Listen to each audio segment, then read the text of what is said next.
নমস্কার, আমি doctor Naren Pande, allergy asthma centre কলকাতার পক্ষ থেকে বলছি। আজকে আমরা আলোচনা করতে চলেছি গলায় কাঁটা লাগা আহ, আর কফ হওয়া, কাশি হওয়া। কাঁটা, গলার মধ্যে কাঁটা মতন লাগবে, মনে হয় চেপে আছে। এরপরেই কিন্তু কাশির পর্ব শুরু। বেশিরভাগ এটা নন প্রোডাক্টিভ কফ হয়, শুকনো কাশি হয়, কোনো কফ সৃষ্টি হয় না, বেরোয় না।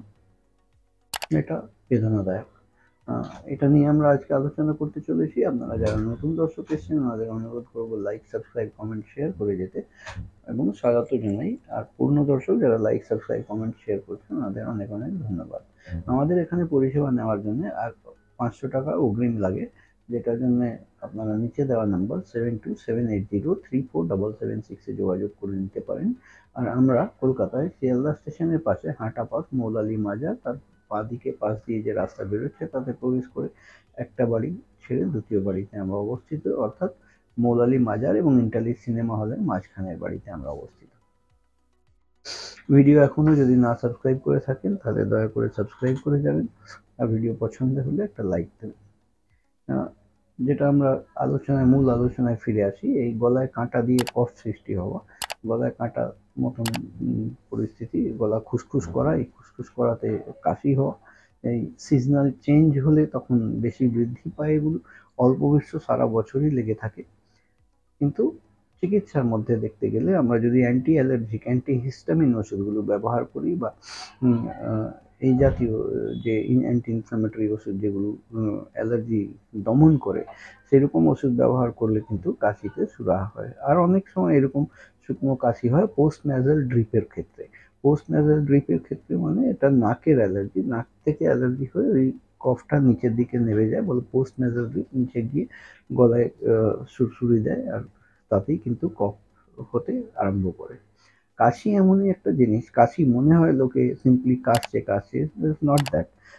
একটা কাশি হওয়া পুরো শরীরকে এক্সার্ট করে দেয়, বুক পেট সমস্ত ব্যথা হয়ে যায়, এমনকি পায়ের কাপ মাসেলগুলো কিন্তু ব্যথা পড়ে যায় বিকজ অফ দ্য এক্সারশন। এই কাশিকে দমানো খুবই প্রয়োজন, কিন্তু সবসময় ওষুধ খেয়ে খেয়ে কতটা চালানো যায়। শেষ কোথায়?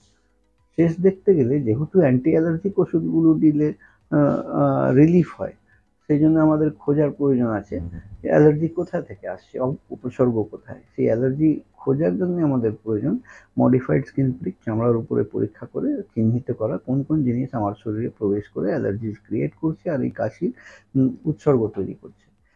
এই মডিফাইড স্কিন প্রিক টেস্ট করে যখন আমরা চিহ্নিত করতে পারবো কোন কোন জিনিস থেকে কত পরিমাণে অ্যালার্জি হচ্ছে, তখনই কিন্তু আমরা এর পরবর্তী পদক্ষেপ বলতে ওই সাবলিঙ্গুয়াল ইমিউনোথেরাপি, যে অ্যালার্জির ভ্যাকসিন হয়, মুখে খাওয়া ড্রপ, এইরকম অ্যালার্জির ভ্যাকসিন আমরা তৈরি করতে পারবো এই রিপোর্টের বেসিসে। যে মডিফাইড স্কিন প্রিক টেস্ট হবে, সেটা থেকে আমরা যেটা চিহ্নিত করব, সেখান থেকে কিন্তু আমরা প্রেসক্রিপশন করে ওইরকম ভ্যাকসিন তৈরি করাতে পারবো। এটা রেডিমেড হয় না, এটা টেলার মেড ভ্যাকসিন। যে মানুষের অ্যালার্জি টেস্ট হয়, সেই অ্যালার্জি টেস্টের রিপোর্টের ভিত্তিতে প্রত্যেক মানুষের জন্য কিন্তু আলাদা আলাদা করে তৈরি করাতে হয়। এই ভ্যাকসিন নিলে বডির মধ্যে আস্তে আস্তে ইমিউনিটি গ্রো করে গেলে কিন্তু এর সুরাহা পাওয়া সম্ভব। এইরকম পরিষেবা যদি নেওয়ার প্রয়োজন থাকে তাহলে নিচে দেওয়া নাম্বার 7278034776 যোগাযোগ করে আপনারা এসে এই পরিষেবা নিতে পারেন। আমরা কলকাতায় শিয়ালদা স্টেশনের পাশে হাঁটা পথ মৌলালি মাজার এবং ইন্টালি সিনেমা হলের মাঝখানের বাড়িতে অবস্থিত। আজকের মতন এখানেই শেষ করলাম। আপনারা ভালো থাকুন, সুস্থ থাকুন। আমি doctor Naren Pande, allergy centre, Kolkata.